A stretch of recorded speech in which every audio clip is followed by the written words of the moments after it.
Evangélium Szent Máté könyvéből. A tanítványok egyszer ezzel a kérdéssel fordultak Jézushoz. Mit gondolsz, ki a legnagyobb a mennyek országában? Erre Jézus odahívott egy gyermeket, közéjük állította és így szólt.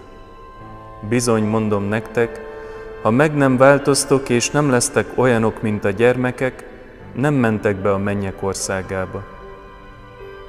Aki tehát olyan kicsinnyé lesz, mint ez a gyermek, az a legnagyobb a mennyek országában. Aki pedig befogad egy ilyen gyermeket az én nevemben, az engem fogad be.